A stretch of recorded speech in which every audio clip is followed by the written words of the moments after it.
പിതാവിൻ്റെയും പുത്രൻ്റെയും പരിശുദ്ധാത്മാവിൻ്റെ നാമത്തിൽ എല്ലാവർക്കും ഈശോ മിശിഹായ്ക്ക് സ്തുതിയായിരിക്കട്ടെ. ഈശോയുടെ ഏറ്റവും പ്രിയപ്പെട്ടവരെ, വെള്ളിയാഴ്ചയുടെ ഒരു ഓർമ്മയെല്ലാം നിലനിർത്തിക്കൊണ്ട് ഇന്ന് ശനിയാഴ്ചയായി. ഈശോയുടെ കുരിശുമരണത്തെപ്പറ്റി നമ്മൾ ഇന്നലെ ഒത്തിരി ധ്യാനിച്ചു. അതിനെപ്പറ്റി കൂടുതൽ ധ്യാനിച്ചുകൊണ്ടിരുന്നപ്പോൾ എനിക്ക് ഒരു ചെറിയൊരു വിഷയം മനസ്സിലേക്ക് വന്നു. അത് ഈശോയുടെ കൂടെ കുരിശ് തറയ്ക്കപ്പെട്ട ആ നല്ല കള്ളന്, രണ്ട് കള്ളന്മാരെ പറ്റിയുള്ള ആ ഭാഗമാണ്. അത് പള്ളിയിൽ നിന്ന് വായിച്ചുകൊണ്ടിരുന്നപ്പോൾ അത് ഞാനിങ്ങനെ എൻ്റെ ഉള്ളിലിങ്ങനെ അത് തങ്ങി നിന്നു. ആ നല്ല കള്ളൻ്റെ ഒരു സ്വഭാവത്തെക്കുറിച്ച് എനിക്ക് കുറച്ച് ചിന്തിക്കാൻ തോന്നി. അത് ഞാൻ നിങ്ങളോടൊന്ന് ഷെയർ ചെയ്യാൻ വേണ്ടിയിട്ടാണ്. അത് വിശുദ്ധ ലൂക്കാ അറിയിച്ച സുവിശേഷം അധ്യായം 23-39 മുതലുള്ള വാക്യങ്ങൾ. കുരിശിൽ തൂക്കപ്പെട്ടിരുന്ന കുറ്റവാളികളിൽ ഒരുവൻ അവനെ ദുഷിച്ചു പറഞ്ഞു, നീ ക്രിസ്തു അല്ലേ, നിന്നെയും ഞങ്ങളെയും രക്ഷിക്കുക. അപരൻ അവനെ ശകാരിച്ചു പറഞ്ഞു, നീ ദൈവത്തെ ഭയപ്പെടുന്നില്ലേ, നീയും അതേ ശിക്ഷാവിധിയിൽ തന്നെയാണല്ലോ. നമ്മുടെ ശിക്ഷാവിധി ന്യായമാണ്, നമ്മുടെ പ്രവൃത്തികൾക്ക് തക്ക പ്രതിഫലം നമുക്ക് ലഭിച്ചിരിക്കുന്നു. ഇവൻ ഒരു തെറ്റും ചെയ്തിട്ടില്ല. അവൻ തുടർന്നു, യേശുവേ, നീ നിൻ്റെ രാജ്യത്ത് പ്രവേശിക്കുമ്പോൾ എന്നെയും ഓർക്കണമേ. യേശു അവനോട് അരുളി ചെയ്തു, സത്യമായി ഞാൻ നിന്നോട് പറയുന്നു, നീ എന്നോടുകൂടെ പറുദീസയിലായിരിക്കും. സ്നേഹമുള്ളവരെ, ഈ വചനഭാഗം വായിച്ചപ്പോൾ അതിങ്ങനെ പള്ളിയിൽ ഇങ്ങനെ വായനയുടെ ഇടയിൽ ഇങ്ങനെ ശ്രദ്ധിച്ചപ്പോൾ എൻ്റെ ഉള്ളിൽ ഭയങ്കരമായിട്ടൊരു ഫീലുണ്ടായി. പറഞ്ഞാൽ രണ്ടുപേരും ഒരേ തെറ്റ് ചെയ്തവർ, പക്ഷേ ഒരു നല്ല കള്ളനും മറ്റൊരു കള്ളനും. അപ്പോൾ ഈ നല്ല കള്ളൻ എന്ന് പറയുന്നത് ഞാൻ ഇങ്ങനെ ആലോചിച്ച്, ആരായിരിക്കും നല്ല കള്ളൻ എന്ന് പറയുന്നത്? നല്ല കള്ളൻ എന്നുള്ളൊരു ലേബൽ അയാൾക്ക് കിട്ടാനുള്ള കാരണം എന്താ? രണ്ടുപേരും കള്ളന്മാർ തന്നെയാണ്. അപ്പോൾ ഈ അദ്ദേഹത്തിൻ്റെ സംസാരം കൊണ്ട്, അദ്ദേഹത്തിൻ്റെ ആ ഈശോയോടുള്ള അദ്ദേഹത്തിൻ്റെ ആ താല്പര്യം, അല്ലെങ്കിൽ ഈശോ ആണ് അല്ലെങ്കിൽ ദൈവമാണ്, നിനക്ക് ദൈവത്തെ ഭയമില്ലെന്ന് ഈ നല്ല കള്ളൻ മറ്റേ കള്ളനോട് പറയുമ്പോൾ ഇത് ദൈവമാണെന്ന് അദ്ദേഹത്തിന് എങ്ങനെ ബോധ്യം വന്നു? പിന്നെ പറയും, ഈശോ നീ നായിരിക്കുന്നത് എന്നെ കൂടെ ഓർക്കണമെന്നാണ് പറയുന്നത്. നിൻ്റെ രാജ്യത്തിൽ പ്രവേശിക്കുമ്പോൾ എന്നെ ഓർക്കണമെന്ന്. അപ്പോൾ ഈശോയ്ക്ക് ഒരു രാജ്യമുണ്ടെന്നും ആ രാജ്യത്തിൽ പ്രവേശിക്കുന്നുവെന്നും ഒക്കെ ഈ മനുഷ്യൻ ആരാ പറഞ്ഞു കൊടുത്തതെന്ന്, ആരാ വെളിപ്പെടുത്തി കൊടുത്തതെന്ന്? ഇത് ദൈവമാണെന്ന്, ഈശോ ആണ്, അവന് മറ്റൊരു രാജ്യത്തിലേക്ക് പോകുന്നവനാണ്, അവന് മറ്റൊരു രാജ്യമുണ്ട്. അപ്പോൾ എന്തുകൊണ്ടാണ് ഈ രണ്ട് പേർക്ക് ഈ അറിയിപ്പ് കിട്ടാതിരുന്നത്? ഇദ്ദേഹത്തിന് മാത്രം കിട്ടിയെന്ന് ഞാനിങ്ങനെ ആലോചിച്ചു. അപ്പം നല്ല കള്ളൻ, മോശം കള്ളൻ എന്നൊക്കെ പറഞ്ഞ് രണ്ട് സൈസ് കള്ളന്മാരുണ്ടെന്നൊക്കെ അങ്ങനെ ഉണ്ടായിരിക്കാം. പക്ഷേ ഈ മനുഷ്യൻ്റെ ഹൃദയത്തിൽ ഒരു നന്മയുടെ ഇതുണ്ടായിരുന്നു എന്നുള്ളതാണ് ഇപ്പം അതുകൊണ്ട് എനിക്ക് തോന്നുന്നത്. നന്മ നിറഞ്ഞ ഒരു മനുഷ്യൻ. എങ്ങനെയോ അയാൾ കള്ളനാക്കപ്പെട്ടു പോയി, അല്ലെങ്കിൽ കള്ളനായി. പക്ഷെ ആ ചെയ്ത പാപത്തിൽ അയാൾക്ക് പശ്ചാത്താപം ഉണ്ടായിരിക്കും. ആ പശ്ചാത്താപം ആണ് ഈശോയോട് ഇങ്ങനെ പറയാനും മറ്റേ കള്ളനെ ശാസിക്കാനും ഒക്കെ അദ്ദേഹത്തിന് തോന്നിയത്. ആ പശ്ചാത്താപപ്പെട്ടിട്ട് കുരിശുമരണം സ്വീകരിച്ച ആ മനുഷ്യൻ എന്തായാലും സ്വർഗത്തിലേക്ക് ഈശോ പറയുക, നീ ഇന്ന് എന്നോടുകൂടെ പറുദീസയിലായിരിക്കും. പ്രിയമുള്ളവരെ, ഞാൻ ഇങ്ങനെ ഒത്തിരി കാര്യങ്ങൾ ആലോചിച്ചു. ഈ ലോകത്തിലിപ്പം ഒത്തിരി ആൾക്കാർ ജയിലിൽ കഴിയുന്നുണ്ട്. തെറ്റ് ചെയ്യാത്ത ഒത്തിരി ആൾക്കാർ, തെറ്റ് ചെയ്തവരും ഉണ്ട്, തെറ്റ് ചെയ്യാത്തവർ ഒത്തിരി പേര്. നിരപരാധി ആയിരിക്കും, അപരാധി എന്ന് എന്തൊക്കെയോ കാരണം കൊണ്ട്, അല്ലെങ്കിൽ കള്ളസാക്ഷ്യങ്ങളൊക്കെ ഉണ്ടാക്കി ഓരോരുത്തരുടെ വ്യക്തികളുടെ താല്പര്യം കൊണ്ട്, അല്ലെങ്കിൽ ഓരോ മനുഷ്യനെ വളർച്ചയിൽ അസൂയപ്പെട്ടിട്ട് അവനെ തകർക്കാനും തളർത്താനും അവനെ നശിപ്പിക്കാനായിട്ട് ഓരോരുത്തർ കെട്ടുകഥകളുണ്ടാക്കി, കള്ളസാക്ഷ്യങ്ങളുണ്ടാക്കി കോർട്ടിൽ കൊണ്ടുവന്ന് പോലീസിനെ കൊണ്ട് പിടിപ്പിച്ച് അറസ്റ്റ് ചെയ്യിപ്പിച്ച് ഒത്തിരി പേര്, അത് വലിയ വലിയ വ്യക്തികളൊക്കെയാണ് ജയിലിൽ കിടക്കുന്നുണ്ട്. അവർക്കൊരു ജാമ്യം പോലും കിട്ടാത്ത കേസിലേക്കൊക്കെ ഉൾപ്പെടുത്തിയിട്ടൊക്കെ. അപ്പോൾ അവരൊക്കെ ശരിക്കും എന്നാ പറയണ്ടേ, അത് നല്ല കള്ളൻ എന്നല്ല, അത് ഈശോയുടെ ഒരു കുരിശ് വഹിക്കുന്ന ഭാഗം. നല്ല കള്ളനെക്കാട്ടിലും ഈശോയ്ക്ക് സഹനം കിട്ടിയത് എങ്ങനെയാണ്? അപ്പോൾ ഈശോയെ ഫോളോ ചെയ്യുന്ന ഓരോ ക്രിസ്ത്യാനികൾക്കും ഇങ്ങനത്തെ ഒരു സഹനം ഉറപ്പായിട്ടും ഉണ്ട്. ചെയ്യാത്ത തെറ്റിന് കുരിശിൽ തറയ്ക്കപ്പെടുക, ക്രൂശിക്കപ്പെടുക, വർഷങ്ങളോളം അപരാധി എന്ന പേര് കേൾക്കുക, മനസ്സാ ചിന്തിച്ചിട്ടില്ലാത്ത പാപങ്ങൾ അവൻ്റെ മേളിൽ ആരോപിക്കപ്പെടുക, എന്നിട്ട് അവൻ നിശബ്ദനായിട്ടിരിക്കുക. ഈശോ ദൈവമായിരുന്നു, അതുകൊണ്ട് ഈശോയ്ക്ക് ഞാൻ ചിന്തിച്ചിട്ടുണ്ട് എപ്പോഴും. ഈശോ ദൈവമായിരുന്നു, അതുകൊണ്ട് ഈശോയ്ക്ക് നിശബ്ദനായിരിക്കാൻ പറ്റും. പക്ഷേ സാധാരണപ്പെട്ട മനുഷ്യന്മാരിങ്ങനെ നിശബ്ദരായിട്ട് ഇരിക്കുന്നു, എല്ലാം സഹിച്ച്, എല്ലാം ഉള്ളിലൊതുക്കി, തമ്പുരാൻ്റെ മുമ്പിൽ കണ്ണുനീരൊഴുക്കി, എല്ലാവരെയും നോക്കി ചിരിച്ച് കാണിച്ചുകൊണ്ട് അവർ ജീവിക്കുമ്പോൾ ശരിക്കും അവർ ഈശോയുടെ കുരിശിൻ്റെ ഒരു ഭാഗം വഹിക്കുന്നവരാണെന്ന് തന്നെ ഉറപ്പായിട്ടും സ്വർഗത്തിലേക്ക് പോകാനുള്ള വ്യക്തികൾ തന്നെയാണ്. ഇത് കേൾക്കുന്ന നിങ്ങളിൽ ആരെങ്കിലുമൊക്കെ ഉണ്ടായിരിക്കും ഇങ്ങനെയൊക്കെ അവസ്ഥയിലൂടെ കടന്നു പോയത്. എൻ്റെ ജീവിതത്തിലുണ്ടായിട്ടുണ്ട്. നമ്മൾക്ക് നമ്മുടേതായ തെറ്റും കുറ്റങ്ങളൊക്കെ ഉണ്ട്. പക്ഷേ നമ്മൾ ചിന്തിക്കുക പോലും, സ്വപ്നത്തിൽ പോലും ചിന്തിച്ചിട്ടില്ലാത്ത കാര്യങ്ങൾ നമ്മളുടെ മേലെ അടിച്ചേൽപ്പിക്കപ്പെടുന്ന സമയത്ത് അന്നേരം നമുക്കതിനെ ഉൾക്കൊള്ളാൻ പറ്റാത്തൊരു സമയം. അതെങ്ങനെ നമ്മൾ ഉൾക്കൊള്ളും? അത് ഞാൻ ഒരു പ്രാവശ്യമെങ്കിലും സ്വപ്നം കണ്ടതാണെങ്കിൽ കുഴപ്പമില്ല. അങ്ങനെ നമ്മൾ ഒരിക്കലും ചിന്തിച്ചിട്ട് പോലും അങ്ങനെ തിന്മ നമ്മൾ ചെയ്യും അല്ലെങ്കിൽ നമ്മളിൽ നിന്നുണ്ടാകുന്ന ഉണ്ടാകത്തില്ല, ഉണ്ടായിട്ടുമില്ല, ഇനി ഒരിക്കലും ഉണ്ടാകാനുമില്ല. പക്ഷേ പലരും നമ്മളുടെ വളർച്ചയെ നമ്മൾ തകർക്കാൻ വേണ്ടി അസൂയ മൂത്തിട്ട് നമ്മൾ നശിപ്പിക്കാൻ വേണ്ടിയിട്ട് ഒത്തിരി കുറച്ച് ആൾക്കാരൊക്കെ ആയിരിക്കും. കുറേ പേര് നമ്മളെ സ്നേഹിക്കാനുണ്ടെന്നാലും അതിൽ അസൂയ പൂണ്ട കുറേ ആൾക്കാർ. അവരെന്ന് പറഞ്ഞാൽ അവരുടെ അസൂയ നമ്മളെ കാണിക്കത്തില്ല. അവർക്ക് അസൂയ ഉണ്ടെന്ന് നമ്മളോട് അസൂയൊന്നും എപ്പോഴും ചിരിച്ച് കാണിച്ചുകൊണ്ടിരിക്കും. ഹാ അത് നമ്മൾ ഇവർ നല്ല മനുഷ്യർ, എല്ലാവരും നല്ല മനുഷ്യരാണ്. നമ്മുടെ മനസ്സിലങ്ങനെ എല്ലാവരും നല്ലവരെന്നാണ്.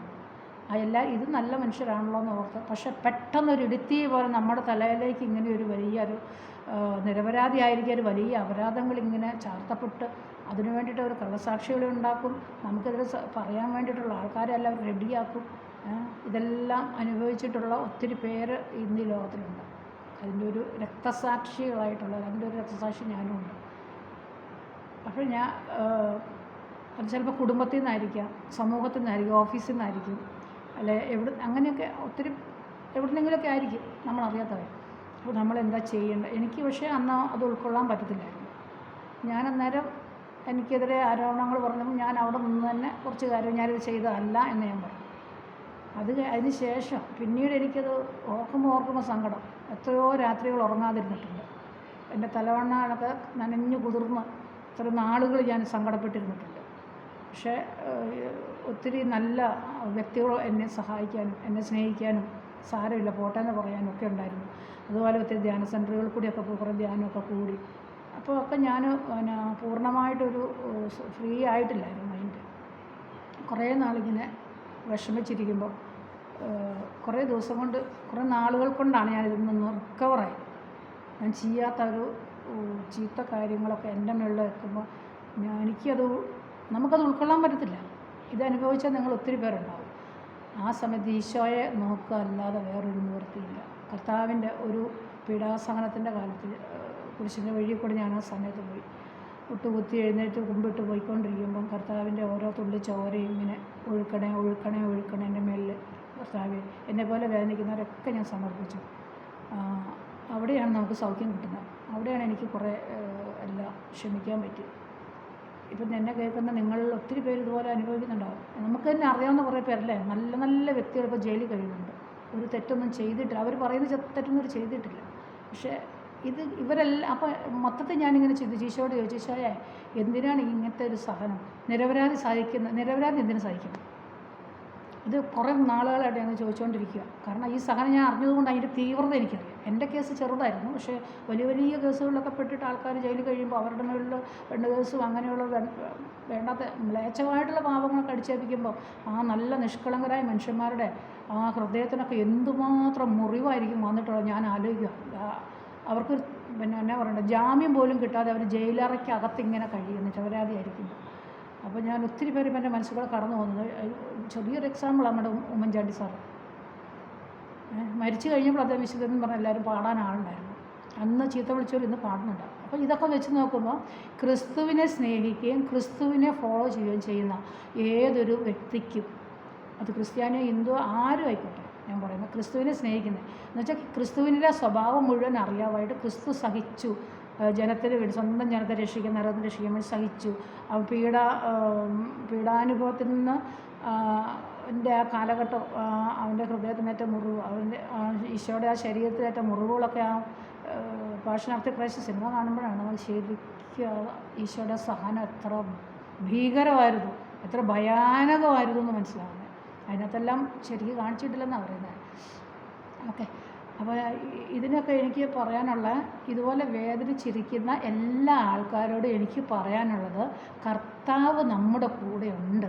ഇതുപോലെ സഹിക്കുന്നവർക്ക് വേണ്ടി, അതായത് കർത്താവിൻ്റെ കുരിശിൽ ഒന്ന് താങ്ങാൻ. ആ ശിമയോനെ ഇടയ്ക്ക് വന്നിട്ട് ശിമയോൻ വന്ന് കുരിശ് താങ്ങുന്നില്ലേ, ആ ശിമയോനെ പോലെ മറ്റൊരു ശിമയോനാകാൻ വേണ്ടിയിട്ട് നമ്മളെ തിരഞ്ഞെടുത്തതാണെന്നാണ് ഞാനിപ്പോൾ പറയുന്നത്. കാരണം നമ്മുടെ ഈ സഹനങ്ങൾ വെച്ചുകൊണ്ട് തന്നെ നമുക്ക് കർത്താവിനോട് എന്താ പറയണ്ടേ, ചോദിക്കാൻ പറ്റും. നമ്മൾ കുരിശിൻ്റെ വഴി ചെല്ലുമ്പം പറയുന്നുണ്ടല്ലോ, അങ്ങേ പ്രീതിപ്പെടുത്താൻ ദൈവത്തിനോട് പ്രാർത്ഥിക്കുന്ന, അങ്ങേ പ്രീതിപ്പെടുത്താൻ അങ്ങേ തിരുക്കുമാരൻ്റെ പീഡാസഹനങ്ങൾ മതിയാകുമല്ലോ എന്ന് പറഞ്ഞാൽ നമുക്കും ചോദിക്കാം. ഇതെനിക്ക് ഈശോ വെളിപ്പെടുത്തുന്നൊരു കാര്യമാണ്. എൻ്റെ പീഡകൾ ഞാനതിനെ നെഗറ്റീവായിട്ടുള്ള എടുക്കാതെ പോസിറ്റീവായിട്ട് എടുത്തിട്ട് ഞാൻ അവരോടെല്ലാം ക്ഷമിച്ചു, പൂർണ്ണമായിട്ട് ക്ഷമിച്ചു. ആ പൂർണ്ണമായിട്ട് ക്ഷമിച്ചിട്ട് അവരെ കാണുമ്പോൾ ഒന്ന് ഹഗ് ചെയ്യാനും ഒന്ന് സ്നേഹിക്കാനും തോന്നുന്ന ഒരു വൈറ്റിലേക്ക് നമ്മൾ വന്നു കഴിയുമ്പോൾ ശരിക്കും നമ്മളിൽ ഈശോ പ്രവർത്തിക്കാൻ തുടങ്ങും. അതെൻ്റെ അനുഭവമായിട്ടാണ് ഞാൻ പറയുന്നത്. അപ്പോൾ അവർക്ക് വേണ്ടി എല്ലാം നല്ല ഹൃദയം തുറന്ന് പ്രാർത്ഥിക്കാൻ പറ്റും. അവരെല്ലാം അനുഗ്രഹിക്കണേ. അറിയാതെ ചെയ്തു താവേ ഇവർ ചെയ്തെന്തെന്ന് ഇവർ അറിയുന്നില്ല, ഇവരോട് ക്ഷമിക്കുമെന്നൊക്കെ നമുക്കും അങ്ങനെ തന്നെ തുറന്ന് പ്രാർത്ഥിക്കാനൊരു അങ്ങനെ ഒരു ഫീൽ വരും ആ സമയത്ത്. അപ്പോൾ ഈ ലോകത്തിൻ്റെ തിന്മകൾക്ക് കർത്താവ് കുരിശ് വഹിച്ചത് ഈ ലോകത്തിലെ പാപികളെ മാനസാന്തരപ്പെടുത്താനും അവർ നരകത്തിൽ പോകാതിരിക്കാനും വേണ്ടി, എല്ലാ ജനം സ്വർഗത്തിൽ പോകുന്നു ഉള്ള അതിന് പിതാവിൻ്റെ ഇഷ്ടം നിറവേറ്റാൻ വേണ്ടി ഈശോ ഭൂമിയിലേക്ക് മനുഷ്യരായിട്ട് 33 വയസ്സ് വരെ ജീവിച്ച് കുരിശുമരണം പ്രാപിച്ചത്. അപ്പം എന്നിട്ട് കർത്താവ് മരിച്ചവിടെ കിടന്നില്ലല്ലോ, കർത്താവ് 3-ാം ദിവസം ഉദ്ധാനം ചെയ്തു. അപ്പം നമ്മൾ ഈശോയെ പോലെ തന്നെ നമ്മൾ മനുഷ്യന്മാരാണ്, നമുക്ക് നമ്മുടെ കുറവുകൾ ഒത്തിരിയുണ്ട്, പാപങ്ങളും തെറ്റും കുറ്റമൊക്കെ ഉണ്ട്. പക്ഷേ ഈ പറയപ്പെടുന്ന തെറ്റുകൾ, ഇവർ നമ്മളിൽ ആരോപിച്ചിരിക്കുന്ന തെറ്റുകൾ നമ്മൾ ചെയ്തിട്ടില്ല. അതാണ് എനിക്ക് പറയാനുള്ളത്. അപ്പോൾ അങ്ങനെ ഒരു അവസ്ഥയിലായിരിക്കുന്ന എല്ലാവരോടും ഞാൻ പറയുക, നമുക്കൊരു ഉദ്ധാനമുണ്ട്. അത് ക്രിസ്തുവിലേക്കുള്ളൊരു ഉദ്ധാനം.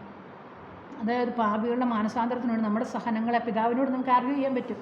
എൻ്റെ സഹനങ്ങൾ മതിയാകുമല്ലോ ഈ മനുഷ്യൻ്റെ ഈ ആത്മാവിനെ രക്ഷിക്കാൻ എന്ന് ഈശോയോട് പറയാം നമ്മൾ ധൈര്യമായിട്ട്, അല്ലേ? നമുക്ക് സന്തോഷത്തോടെ പറയാൻ പറ്റും. നമ്മൾ തെറ്റ് ചെയ്തിട്ടില്ല, എന്നിട്ട് നമ്മൾ പാപിയായി മുദ്ര കുത്തപ്പെട്ടു, പൂർണ്ണമായിട്ട് 100% തെറ്റ് ചെയ്തിട്ടെന്ന് എനിക്ക് നല്ല ബോധ്യമുണ്ട്, അല്ല നിങ്ങൾക്ക് നല്ല ബോധ്യം ഉണ്ടാവും. അപ്പോൾ നമുക്ക് കർത്താവിനോട് പറയാം, എൻ്റെ ഈ സഹനങ്ങൾ മതിയാവുമല്ലോ, എൻ്റെ ആത്മാവിന് വിഷമം ഉണ്ടായി, ഹൃദയത്തിന് സങ്കടമുണ്ട്, ചിന്തകൾ മരവിച്ചു പോയി, എൻ്റെ ബുദ്ധി തന്നെ മരവിച്ച അവസ്ഥയിലായി, പഴയ ഞാൻ അല്ലാതെയായി മാറി, പഴയ അല്ലാത്തൊരവസ്ഥയിൽ നമ്മൾ മാറും. അതെ, നമ്മൾ മറ്റൊരു മനുഷ്യനിലേക്ക് നമ്മൾ മാറും. നമ്മളോർക്കും നമുക്ക് മാനസിക രോഗമായോ എന്താ നമ്മുടെ അവസ്ഥ. പക്ഷേ ഇത് കർത്താവ് നമ്മളെ മാറ്റുന്ന, മറ്റൊന്നിലേക്ക് മാറ്റുക എന്ന് പറഞ്ഞാൽ ഉദ്ധാനത്തിന് വേണ്ടിയിട്ട്. നമ്മളുടെ മാത്രം ഉദ്ധാനമല്ല, നമ്മളുടെ ഈ സഹനത്തിലൂടെ ആയിരക്കണക്കിന് ആൾക്കാരുടെ ആത്മാക്കൾ രക്ഷപ്പെട്ട് സ്വർഗത്തിൽ കയറും.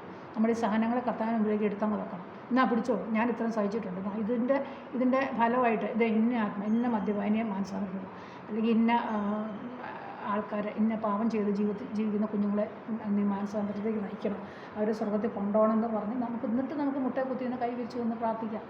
ജപമാല ചൊല്ലി, കർണവന്തിയൊക്കെ ചൊല്ലി, പരിശുദ്ധ കുർബാനയിലെല്ലാം എല്ലാം സമർപ്പിച്ച് നമ്മുടെ സഹനങ്ങളെയും സമർപ്പിക്കുന്നു, നമ്മുടെ വേദനകളെ മുറിവുകൾ മുറിഞ്ഞതെല്ലാം സമർപ്പിച്ച്, മുറിച്ചവരെ എല്ലാവരും സമർപ്പിച്ച് നമ്മുടെ നിരപരാധിത്വം കർത്താവിനറിയാം, മനുഷ്യരറിയില്ല, കർത്താവിനറിയാം നമ്മുടെ നിരപരാധിത്വം. അതുകൊണ്ട് അവനിന്ന് നമ്മുടെ കൂടെ നിൽക്കും, ഉറപ്പാണ്. കർത്താവ് എപ്പോഴും നമ്മുടെ കൂടെ ഉണ്ട്, അത് തിരിച്ചറിയണം. കർത്താവിൻ്റെ കൂടെ ഉണ്ട്. ദുരാത്മാവിന് ചില ആൾക്കാർ ഇങ്ങനെയൊക്കെ മാനസികമായിട്ട് കഴിഞ്ഞാൽ പിന്നെ മദ്യപാനത്തിലേക്കും അങ്ങനെയൊക്കെ മയക്കുമരുന്നിലേക്കും പോകും. അത് ദുരാത്മാവിൻ്റെ പ്രവർത്തനം. നമ്മൾ കർത്താവിൻ്റെ കൂടെ ആയിരിക്കുക. അന്ന് വരെ നമ്മൾ എത്ര പ്രവർത്തിച്ചോ അതിൻ്റെ ഇരട്ടി ഈ സമയത്ത് പ്രാർത്ഥിക്കുക. കുറേ സമയത്ത് ദൈവകാരണത്തിന് മുമ്പിൽ പോയിരിക്കുക. ഞാൻ അങ്ങനെയുള്ള ആൾക്കാരോടൊക്കെ ഞാൻ പറയുക, നിങ്ങൾ ഒത്തിരി നേരം ദൈവകാരണത്തിന് മുമ്പിൽ പോയിരിക്കുക, ഈശോയോട് ഒത്തിരി പ്രാർത്ഥിക്കുക, ബൈബിൾ വായിക്കുക, ഒത്തിരി വചനം വായിക്കുക, തിരുവചനം വായിക്കുക. അങ്ങനെ നമ്മൾ ഒത്തിരി ആത്മീയതയിലേക്ക് വളർത്താൻ ഈശോ നമ്മളെ മാറ്റി വച്ചേക്കുന്നതാണ്. അന്ന് ആ സമയത്ത് നമ്മളോട് ആരും മിണ്ടത്തില്ല. ഇന്നലെ വരെ നല്ല കൂട്ടുകാരായിട്ട് കെട്ടിപ്പിടിച്ച് നടന്ന ആൾക്കാർ നമ്മളെ കാണുമ്പോൾ മോൻ തിരിച്ചു പോവുക, ആരും മിണ്ടാനുണ്ടാവത്തില്ല, ആരും നമ്മുടെ കൂട്ടുകാരായിരിക്കുകയല്ല. ആ സമയത്ത് കുടുംബത്തിൽ നിന്ന് പോലും നമ്മൾ അകന്നു പോകും, സമൂഹത്തിൽ നിന്ന് അകന്നു, നമ്മൾ എവിടെ ജോലി ചെയ്തിരിക്കുന്നു അവരിൽ നിന്ന് നമ്മൾ അകന്നു പോകും. മാനസിക വിഷമങ്ങളെല്ലാം നമ്മൾ അനുഭവിക്കേണ്ട ഒരു അവസ്ഥ വരും. അപ്പോൾ അപ്പോഴെല്ലാം നമ്മൾ ഒറ്റപ്പെട്ടു പോകുന്നു, ഒറ്റപ്പെട്ടു. അവരെ നമ്മൾ ചിരിച്ചു കാണിച്ചപ്പോൾ അവർ നമ്മൾ ചിരിച്ചു കാണിക്കാത്ത അവസ്ഥ, ഏകാന്തത. അപ്പോൾ ഇതിങ്ങനെ ആയിരുന്ന അവസ്ഥ ഞാനിങ്ങനെ ഈശോയോട് ചോദിച്ചു, എനിക്ക് സഹിക്കാൻ പറ്റും, ഞാനാണ് എല്ലാവരോടും വേണ്ടി പറഞ്ഞു നടക്കുന്ന ആളാണ്.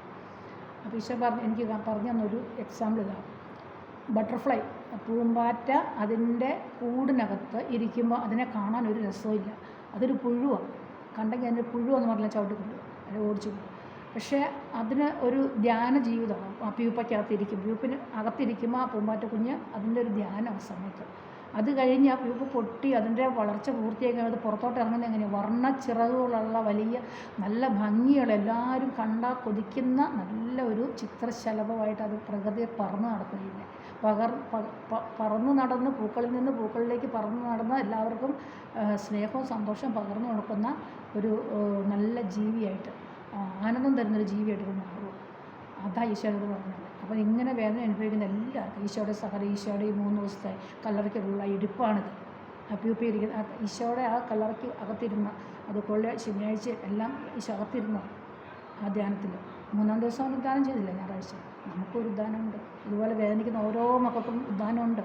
ജീവിതത്തിൽ നാനാതുറകളുള്ളവരാണ് ഈ പീഡ അനുഭവിക്കുന്നവർ. രാഷ്ട്രീയ പ്രവർത്തകരുണ്ട്, സഭയിലുണ്ട്, കുടുംബങ്ങളിലുണ്ട്, ജോലി സ്ഥലങ്ങളിലുണ്ട്, പിള്ളേർ സ്കൂളിൽ പോകുന്നവർ, സ്കൂളിലൊക്കെ ദൂരം ടോർച്ചറിങ്ങൊക്കെ നടക്കുന്നുണ്ട് പിള്ളേർക്ക്. അപ്പോൾ എല്ലാത്തിനും ഒരൊറ്റ ഉത്തരവേ ഉള്ളൂ, കർത്താവിൻ്റെ കുരിശ്, സഹനം. അത് നമുക്ക് ഈശോ തന്നത്, അനുവദിച്ച് തന്നതിനെ നമ്മൾ കളയരുത്. മുള്ളിനെ പുഷ്പമാക്കി മാറ്റി അത് ആയിരക്കണക്കിന് ആത്മാക്കളുടെ മാനസാന്തരത്തിന് കാരണമാകാൻ വേണ്ടി നമ്മളതിനെ പുഷ്പമാക്കി എടുത്ത് ഉപയോഗിച്ച് കഴിയുമ്പോൾ അൽഫോൻസാമ്മ, ഈശോ കൊച്ചറേസ്യ എല്ലാം അങ്ങനെയല്ലേ ചെയ്ത്. അവരുടെ സഹനം വേദനകളെല്ലാം ഈശോയ്ക്ക് സമർപ്പിച്ച് കൊച്ചറേസ്യൊക്കെ ഒരു കുഞ്ഞു കാര്യം പോലും, ഒരു കുഞ്ഞു വേദന പോലും പെട്ടെന്ന് പറയും, ഈശോയെ ഇത് ഇന്ന ആത്മാവിൻ്റെ മാനസാന്തരം ഞാൻ സമർപ്പിക്കുന്നു. അത് നമുക്ക് നമ്മുടെ സഹനങ്ങളെല്ലാം ഈശോയുടെ മാനസാന്തരത്തിന് വേണ്ടി ജനങ്ങളുടെ പാപികളുടെ മാനസാന്തരത്തിന് വേണ്ടി സമർപ്പിക്കുക. ഇപ്പോൾ കരുണയുടെ ദൈവകരുണയുടെ നവേന നടന്നുകൊണ്ടിരിക്കുന്ന ദിവസമല്ല, ഇന്നലെ തുടങ്ങി ഇന്ന് നമുക്ക് 12-ാം തീയതി വരെയുണ്ട്. അപ്പം അതിനകത്ത് ഓരോ ടൈപ്പ് വ്യക്തികളെയാണ് ഇത് സമർപ്പിക്കുന്നത്. ഇന്നലെ എല്ലാ ഭാവികളെയും, ഇന്ന് മറ്റേ വൈദികർക്ക് വേണ്ടിയിട്ട് പ്രാർത്ഥിക്കുന്ന. അപ്പോൾ ഇങ്ങനെ എല്ലാവർക്കും വേണ്ടി പ്രാർത്ഥിക്കും. നമ്മുടെ ഈ സഹനങ്ങളെയും കൂടെ അങ്ങ് സമർപ്പിക്കുക. ആർക്കായി? നമ്മുടെ കുടുംബത്തിലുള്ളവരായിരിക്കും, അയൽവക്കത്തുള്ളവരായിരിക്കും, ആർക്ക് വേണ്ടിയിട്ടാണെങ്കിലും അവരെല്ലാം നമ്മുടെ സഹനങ്ങളിലേക്ക് കയറ്റി വെച്ചിട്ട് ഈശോയ്ക്ക് കൊടുക്കുക. എൻ്റെ സഹനമുണ്ട് കർത്താവിലൂടെ, എൻ്റെ പാപം, ഞാൻ പാപിയാണ്, ബലഹീനയാണ്, അല്ലാത്ത പാപം എൻ്റെ ഉണ്ട്, ഓക്കെ, പക്ഷേ എൻ്റെ സഹനം ഞാൻ നിനക്ക് തരും കർത്താവ്. ഇതിനോട് കൂടെ ആ ആത്മാവിന് വേണ്ടിയിട്ടാണ് ഞാൻ സഹിക്കുന്നത്. ഇപ്പോൾ പിന്നീടും പല അതിൻ്റെ ബാക്കി ഭാഗമായിട്ട് പിന്നെയും അനുഭവിക്കേണ്ടി വരും, സഹിക്കേണ്ടി വരും, സഹിച്ചുകൊണ്ടിരിക്കും, വർഷങ്ങൾ സഹിക്കേണ്ടി വരും. ആരും നമ്മൾ തിരിച്ചറിയൊന്നുമില്ല, നമ്മൾ വിശുദ്ധരാണെന്നും ആരും പറയത്തില്ല. വേണ്ട, ആരും പറയണ്ട. എന്തിനാ? ഇപ്പോൾ കുറേ പേര് നമ്മളെ പുകഴ്ത്തിയിട്ട് എന്താ കാര്യം? പണ്ട് പുകഴ്ത്തിയവരെല്ലാം താഴ്ത്തിയിട്ടില്ലേ? പണ്ട് നമ്മുടെ കൂടെ കൈ കൊട്ടിക്കണം, ഭയങ്കര ആളാന്ന് പറഞ്ഞിട്ട് നടക്കുന്ന അതേ നാവുകൊണ്ട് തിരിച്ച് പറഞ്ഞില്ലേ? ഇനി ആരുടെയും പുകഴ്ത്തലിൻ്റെ ആവശ്യമില്ല. കാരണം കർത്താവിൻ്റെ അടുത്തേക്ക് നമ്മൾ ഇരിക്കുക. അപ്പോൾ ആ സഹനത്തെ നഷ്ടപ്പെടുത്തി കളയരുത്. സഹനം ഇനി ഉണ്ടാവട്ടെ എന്ന് അൽഫോൻസാമ്മ പ്രാർത്ഥിച്ച പോലെ സഹനം വന്നോട്ടെ, നമ്മൾ ഡോണ്ട് കെയർ എന്ന് പറഞ്ഞ് പ്രാർത്ഥിച്ച് നമുക്ക് കർത്താവിലേക്ക് എല്ലാം നമുക്കൊരു ഉദ്ധാനം, ഒരു ഉയർപ്പുണ്ട്. 3-ാം ദിവസം ഒരു ഉയർപ്പുണ്ട്. ആ ഉയർപ്പിലേക്ക് നമ്മളെ കർത്താവ് നയിച്ചോളൂ. അതിന് എല്ലാവരും ഈശോ അനുഗ്രഹിക്കണം. നല്ലൊരു ഈസ്റ്റർ ദിന ആശംസകളും കൂടെ നൽകുന്നു. അങ്ങനെ നല്ല കള്ളൻ എന്ന് പറയുന്ന വ്യക്തി നല്ല മനുഷ്യനായിരുന്നു, അതുകൊണ്ട് അദ്ദേഹത്തിന് സ്വർഗ്ഗത്തിൽ പോകാൻ പറ്റി. അതേപോലെ തന്നെ നമ്മളും നല്ല കള്ളന്മാരാണ്. ഞാൻ എൻ്റെ കാര്യം പറയട്ടെ, ഞാൻ നല്ല കള്ളാന്ന് ഞാൻ പറഞ്ഞില്ല. എൻ്റേതായ എല്ലാ തെറ്റുകളും പാവങ്ങളൊക്കെ ഉണ്ട്. പക്ഷേ കർത്താവ് നമ്മളെ കണ്ടിട്ടുണ്ട്, അതുകൊണ്ട് ആ സഹനം തന്നു. കണ്ടില്ലായിരുന്ന കർത്താവ് സഹനം തന്നു. കർത്താവ് നമ്മളെ ഒന്ന് തൊട്ടിട്ടുണ്ട്, കർത്താവ് നമ്മളെ ഒന്ന് നോക്കിയിട്ടുണ്ട്, കർത്താവ് നമ്മളെ കണ്ടിട്ടുണ്ട്. അതുകൊണ്ടാണ് ഇത്ര വലിയ സഹനങ്ങൾ സഹിച്ച് ഒത്തിരി നിരപരാധികൾ ജയിലിലും സമൂഹ മധ്യത്തിലൊക്കെ മ്ലേച്ഛമായിട്ട് ഓരോ വ്യക്തികളെ പറ്റിയൊക്കെ പറയും. നല്ല ആൾക്കാർ പറയും, സങ്കടം വരും. എങ്ങനെ പറയാൻ പറ്റും? ഇന്നലെ വരെ കൈകൊട്ടി അവരുടെ കുറേ സ്തുതിപ്പും പാടി നടന്നിരുന്ന ആൾക്കാരാണ് ഇന്ന് വലിയ കസേരകൾ കുത്തിയിരുന്നുകൊണ്ടങ്ങ് പറയുന്നത്. എത്ര മ്ലേച്ഛമായിട്ടാണ് പറയുന്നത്. ഒരിക്കലും ഞാനത് വിശ്വസിക്കരുത്. നമുക്ക് വിശ്വസിക്കാം. നമുക്ക് കർത്താവിനോട് കർത്താവ് ഇതിൽ ഏതാണ് സത്യം, ഏതാണ് അസത്യം? പരിശുദ്ധാത്മാവ് നമുക്ക് വെളിപ്പെടുത്തരും. ഈ പറയുന്ന കാര്യങ്ങളെല്ലാം ഈ മീഡിയ കൂടെയൊക്കെ വരുന്ന കാര്യങ്ങളൊക്കെ കേൾക്കുമ്പോൾ പെട്ടെന്ന് അങ്ങ് വിശ്വസിക്കരുത്. എന്നിട്ട് അയ്യോ അയാൾ അങ്ങനെ ചെയ്തോ, ഇയാൾ എത്ര പണ്ട് നല്ല വിശുദ്ധനായിരുന്നായിട്ടാണ് അഭിനയിച്ചായിരുന്നു, കള്ളനായിരുന്നു, അതായത് അങ്ങനെ ചിന്തിക്കരുത്. അത് നമുക്ക് അന്നേരം പരിശുദ്ധാത്മാവിനോട് ഞാൻ അങ്ങനെ ചെയ്യുന്നത്. ഞാൻ ഏത് കാര്യം കേട്ടാൽ, കാരണം എനിക്കൊരു അനുഭവം ഉണ്ടായതുകൊണ്ട് എനിക്കറിയാം ഈ കേൾക്കുന്ന ഒന്നും തന്നെ സത്യമായിരിക്കും സാധ്യതയില്ലെന്ന്. അപ്പം ഞാൻ ഈശോയോട് പറയും, ഈശോ ഇതിലേത് സത്യം? ഇയാൾ തെറ്റ് ചെയ്തിട്ടുണ്ടോ? ഇല്ല. തെറ്റ് ചെയ്താലും ചെയ്തില്ലേ എനിക്കല്ല കുഴപ്പം, അല്ല എനിക്ക് കുഴപ്പം. പക്ഷേ എൻ്റെ മനസ്സാക്ഷി എനിക്കതിനെ അനുകൂലിക്കാനോ പ്രതികൂലിക്കാനോ ഉള്ള ഒരു ഇതുണ്ടല്ലോ ഉള്ളിൻ്റെ ഉള്ളിൽ. നമ്മൾ ആരോടും പറയാൻ പോകുന്നില്ല. പക്ഷേ എൻ്റെ മനസ്സാക്ഷിക്ക് സ്വീകാര്യമാകാൻ വേണ്ടിയിട്ട് ഞാൻ അതിൻ്റെ സത്യം അറിയാൻ വേണ്ടിയിട്ട് ഞാൻ എൻ്റെ പറയാറുണ്ട്. ഈശോയോട് പറയും, ഈശോ സത്യമാണ്, ഇതാണ് അത്. ഒത്തിരി ഈ വലിയ കേസുകൾ പോലും കർത്താവ് എനിക്ക് പറഞ്ഞു തന്നിട്ടുണ്ട്. അതല്ല, കുറേ കാര്യങ്ങൾ കള്ളത്തരങ്ങളാണ്, അവർ നിരപരാധികളാണെന്നുള്ളത്. പക്ഷെ ആരോട് പറയാനാ? പക്ഷെ അതെല്ലാം കർത്താവ് കാണുന്നുണ്ട്. അവരുടെ കണ്ണുനീര് വീഴുന്ന ഓരോ കണ്ണുനീരിന് ഉത്തരം കൊടുക്കണം ഈ ചെയ്യിപ്പോര്. അതിനൊരു ഉത്തരം കൊടുക്കേണ്ട ആവശ്യം വരും. ഒരന്ത്യമുണ്ട്. ഈ ചെയ്യിപ്പിച്ചവരെല്ലാം ഉണ്ടല്ലോ, അവർക്കെല്ലാം ഇതിനൊരു ഉത്തരം ദൈവത്തിന് മുമ്പ് കൊടുക്കേണ്ടതായിട്ട് വരും. അവരുടെ ജീവിതം കൊണ്ട്, അവരുടെ കുടുംബം കൊണ്ട്. ഞാൻ പറയുന്നത് കുടുംബത്തിൻ്റെ, നമ്മുടെ സന്തതികൾക്ക് സമ്പത്ത് ബാങ്കിൽ സൂക്ഷിച്ച് വെക്കണ്ട. ഇതുപോലുള്ള വേണ്ടാധീനങ്ങളൊന്നും പറയാതെ, അവർക്കൊന്നും സപ്പോർട്ട് ചെയ്യാതെ, അശുദ്ധിയൊന്നും പറയിപ്പിക്കുക, മറ്റുള്ളവരെ പറ്റി ദോഷം പറഞ്ഞ്, കള്ളസാക്ഷ്യം പറഞ്ഞ്, പരദൂഷണം പറഞ്ഞ്, അവരുടെ അഭിമാനത്തെ തകർത്ത്, അവരുടെ എല്ലാം തകർത്തെറിഞ്ഞ് നശിപ്പിച്ച് കളയാൻ വേണ്ടിയിട്ട് ഉള്ള ആ ടെൻഡൻസിയുണ്ട്. അത് വളരെ, അതിനെന്നാ ഒരു വാക്ക് പറയാൻ കരുത്തില്ല, വളരെ മോശം എന്നല്ല, അതിനെക്കുറിച്ച് വലിയ വാക്ക് എനിക്ക് വായി വരുന്നില്ല. ചെയ്യരുത്, അത് ചെയ്യാൻ പാടില്ല. അത് നിങ്ങളുടെ അത് ചെയ്യുന്നവരോട് ഞാൻ പറയുക, അത് നിങ്ങളുടെ മക്കൾക്ക് നിങ്ങൾ കൊടുക്കുന്ന ഒരു വലിയ ശിക്ഷയാണ്. ആ കുഞ്ഞുങ്ങളത് അനുഭവിക്കേണ്ടി വരും. അത്ര കഠിനമായ തെറ്റാണ്, ചെയ്യരുത്.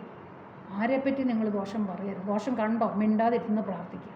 എന്തിനാണ് വിളിച്ചു പോകുന്നത്? ഉണ്ടെങ്കിൽ തന്നെ, ഇല്ലാത്തതായി പറഞ്ഞു പരത്തുന്നു. ഉണ്ടെങ്കിൽ നിശബ്ദരായിരുന്ന കർത്താവിനോട് പ്രാർത്ഥിക്കും. കർത്താവ് അത് അവരെ ശുദ്ധയാക്കണമെന്നും പറഞ്ഞ് നമ്മുടെ സഹനങ്ങളും കൊണ്ട് വെച്ചിട്ടങ്ങ് പ്രാർത്ഥിക്കും. എല്ലാം വിളിച്ചു പോകണം തന്നെ നിർബന്ധം ഇരിക്കുന്നത്. അയ്യോ അവിടെ കള്ളൂർ അവനാ കുടിച്ച് മറിഞ്ഞു, ഇവിടെ ഒരു പെണ്ണാവിൻ്റെ ഓടിപ്പോയി, അങ്ങോട്ട് പോയി ഇങ്ങോട്ട്. എന്തിനാ ഇതൊക്കെ പറയാൻ നിൽക്കുന്നത്? പോയെങ്കിലും മിണ്ടാതിരുന്നിട്ട് പ്രാർത്ഥിക്കുക. എല്ലാം ഇങ്ങനെ അലപ്പുറ പോലെ പറയേണ്ട ആവശ്യമില്ല. കർത്താവിന് നമുക്കൊരു അന്ത്യമുണ്ട്. നമ്മുടെ അന്ത്യത്തെപ്പറ്റി ചിന്തിക്കുക, മരണത്തെപ്പറ്റി ചിന്തിക്കുക. കർത്താവ് രണ്ടാമത് വരും.